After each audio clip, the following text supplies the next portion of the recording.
colleagues from all over the world. It is our privilege to present to you our topic today entitled Nature Dynamics, from Descriptive to Prescriptive Nature Imageries in Yael Farber's Molora. Please, I will pass you over to Divine Neba to start with the first part of the presentation. Yeah, thank you, Daniel, for giving me this opportunity to present our paper. As he has rightly said, the paper is titled Nature Dynamics, from Descriptive to Prescriptive Nature Imageries in Yael Farber's Molora. I think before we proceed, what actually motivated us to select this text is the fact that it is actually an African text, but owing to the fact that its roots come from a classical text, Aeschylus, in his trilogy, where he presents the first play, Agamemnon. The second play, you have the libation, and Eumenides. These actually inspired a man like Farber, because the storyline is just exactly, or the civilization that took place during the Bronze Age is a similar civilization that is actually taking place in South Africa. And on this note, he now drew his inspiration in all facets, that is from the characters that he uses. You realize that we'll be calling some names, and people who have not read Molora might feel that Molora is, they are repeating Aeschylus' trilogy, but that is not the case. He uses the similar pattern, uses in terms of themes, in terms of characters, and equally in terms of nature, because nature is very, very important when it comes to reading life as a whole. As we said, nature's representation, or the representation of nature in world mythology, has always been multifaceted, owing to its centrality in the governance of humanity. Thoreau and Emerson's All Disciples of Nature, in the atomistic treatment of nature, confirmed that nature's law, with all its ramifications, supersedes all laws that man has attempted to create. Be it exaggerated or not, what is certain is that nature dictates the rhythm of life. It also plays a very great role in that it checks, it models, it provides, it destroys, it accommodates, it conditions, it formulates basis for the belief system, and inspires and construct identities and philosophical thoughts. So it is against this backdrop that Yael, like most nature inspirational models, adapt and construct patterns of images in Molora to reread the South African system and during the apartheid and the post-apartheid system. As we announced at the beginning, we are going to look at the way he uses nature's imagery from two perspectives. That is, from the descriptive first to the prescriptive dimensions. When you look at the descriptive dimensions, these are some of the nature images that he uses to expose the barbarism, the savagery, the cruelty that actually took place in South Africa. And from this, maybe I'm just going to mention one of the major nature image that he makes use of, or one or two of them that he makes use of. Here he makes use of the earth, and he also makes use of the spring rain, and equally he talks about the new green spear that splits the earth. I'd like to maybe give a short quotation when he says, "I coil him round and round in the ropes of doom, and I strike him once, twice, and each time he cries in agony. I send him blows home in homage like prayer. So he goes down, and the life is bursting out of him. Great sprays of blood and the murderous showers wound me, dyes me black, and I revel like the earth When the spring rain comes down, the blessed gift of God, and the new green spear splits the earth and reaps to birth in glory. Here lies Agamemnon, my husband, made a corpse by this right hand, a masterpiece of justice. Done is done. Two things to be noted here: the dryness of the earth that waits not water, but that waits but blood to pacify it.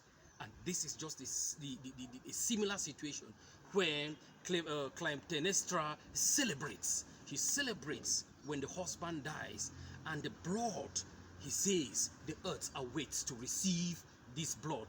And when the earth receives the blood like water, he says the green grass will shoot, obviously. This nature image actually paints the level of cruelty, the level of bestiality and savagery that took place during the apartheid period in South Africa. If I now take you people into the prescriptive perspective, it is evident here now that after presenting the history or making reference to the cruelty in the past, the author now brings us into a therapeutic perspective, because prescriptive imagery here introduces a psychotherapeutic treatment. Such a model looks at the patient, it looks at the therapist, and it looks at the treatment. In the play, the whole South African society during the apartheid period and the post-apartheid period is actually sick, so we consider them like the patient. And then the therapist is actually the chorus of the woman, which comes in maybe to give a solution to the protagonist Oresteia, so that he can now come out. He first of all builds up Oresteia, that is this chorus woman, in the mountain, and later on gives him an open and make him to have a forgiving spirit, which he himself at the end of the day now bring the treatment, which is what? Being ready to forgive. This is something which was not in the South African situation. The two poles, the blacks, because inside the text, Clytemnestra is the only white character, whereas Oresteia and the others are the black characters. And they have been living at these two reefs, only at this level now that the author now brings in this image. And what image does he introduces? He introduces the first image that we are going to see at this level is the image of the mountain. The image of the mountain. Oresteia, first of all, is seen as a mountain man. A mountain man. And from all indication at birth, he is taken into the mountain where he stays in the mountain. DDC Potion Mold notes that he sees the mountain as an intermediary between humankind habitation and the gods, a place of contemplation, meditation, attainment of spiritual height and hope, and therefore dislocating Oresteia from the pure community, the savagery community in South Africa, into the mountains where he gains inspiration, where he stays there like Moses, he stays there like Jesus to receive inspiration and to bring it a new life, already inculcates into him what is not actually amongst the South African. And on this note now, we realize that when he comes back now from the mountain, he now becomes somebody else. It is true that at the outset, when he comes back, the sister is still able to convince him to kill the foster father. But with the sanctified heart, with the inspirations that he has received from the mountain, at the end of the day, what happens is that he submits and he forgives the mother, and at the end of the day, even the sister is ready to forgive him, to forgive the mother, and the whole community comes in with a new spirit of forgiveness. That is just one of the mountain image that helps like a place of transformation to change the mind. And it is upon the relocation of the character from the mountain back into the land that this transformation takes place. There is a second image, prescriptive nature image, that the author uses here. And this second image is the image of the wolf. Farber takes us into that's the image of the wolf, and here. Okay, let's go. Okay, the image of the wolf.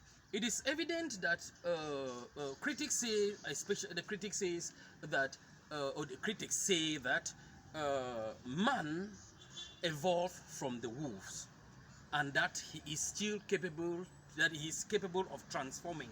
Let me read the quotation here, which is given by one critic, where the critic tells us here, that men evolve from wolves, moving from darkness to light, as signified by the sun. Those who decide to remain wolves do so intentionally. You know, inside Molora, Clemnestra says she is the lioness that gave birth to wolves. But at the end of the play, when the author brings in the wolf, is to give the intention that there is a possibility for evolution in the wolf. And we see now how the savage wolf that goes to the mountain comes back and is ready to forgive others. Well, we will have other images, like the image of the tree, which is equally prescriptive. But in some, the indeterminate but never kindled light becomes the order of the day in the play. Farber, through nature imagery, architecturally projects the progress from pessimism, portrayed by the savagery in South Africa, to optimism, portrayed by the spirit of forgiveness that we find towards the end of the text, which is similar to that in Aeschylus's writing. And this forgiveness now gives way to a new civilization, keeping besides the old civilization like Aeschylus, who now equally gave way to the Bronze Age, or what was called the Palace civilization. Thank you very much for listening to us, and I think maybe Thank you so much for this beautiful Eleanor might have one word to say. So the last part, Well, we note that it's the background of this play, you know, is built on the racial conflict in South Africa. And so from that perspective, with the descriptive images, we note that it was all in the past, that is apartheid South Africa, and the prescriptive images project a way forward for South Africa, how the races can be reconciled so that South Africa can be free from the pangs of apartheid. Thank you. And at the end, let me just chip in this. At the end, the lioness and the wolves are able to live in the same environment like those like the animals and human beings were supposed to live, who lived in the act of Noah. So thank you very much. thank you so much. Bye. Thank you so much. Thank you so much.